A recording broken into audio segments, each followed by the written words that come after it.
বাংলাদেশের সাথে দুর্নীতি করে অস্ট্রেলিয়ার ডিএলএস এর মাধ্যমে জয় নিল ২৮ রানে। অস্ট্রেলিয়ার সাথে আজ লড়াকু লড়াই করেও জিততে পারলেন না বাংলাদেশ। দর্শক, সুপার ৮-এর আজ প্রথম ম্যাচ অস্ট্রেলিয়ার বিপক্ষে খেলতে নেমেছে বাংলাদেশ। আজ শুরুতে টস জিতে বোলিং করার সিদ্ধান্ত নেন অস্ট্রেলিয়া। শুরুতে টসে হেরে ব্যাট করতে নেমে শুরুতে উইকেট হারায় বাংলাদেশের ওপেনার তানজিদ হাসান তামিমকে। এরপরে ৫৪ রানের পার্টনারশিপ করে লিটন দাস ও শান্ত। লিটন দাস ১৬ রানে আউট হলে এরপরে ৪১ রানে আউট হয়ে যান নাজমুল হোসেন শান্ত। এরপরে ম্যাচের হাল ধরেন হাডিটার ব্যাটসম্যান তাওহিদ হৃদয়। তাওহিদ হৃদয়ের দুর্দান্ত ব্যাটিংয়ে তাওহিদ হৃদয়ের ঝোড়ো ইনিংসে ৪০ রান ভর করে অস্ট্রেলিয়ার বিপক্ষে নির্ধারিত ২০ ওভারে ৮ উইকেট হারিয়ে ১৪০ রান করেন বাংলাদেশ। সে রানের জবাবে ব্যাট করতে নেমেছে অস্ট্রেলিয়া। ডেভিড ওয়ার্নার ও হেড মিলে দুর্দান্ত ঝোড়ো ইনিংস খেলেন। নির্ধারিত ১১ ওভারে ১০০ রান তুলেন অস্ট্রেলিয়া। এরপরে বৃষ্টির হানা দেয়। বৃষ্টির কারণে ম্যাচটি পরিত্যক্ত করা হয়।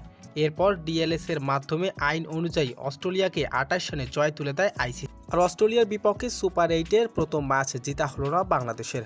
আইন অনুযায়ী বাংলাদেশকে ২৮ রানে হার দিয়েছেন আইসিসি।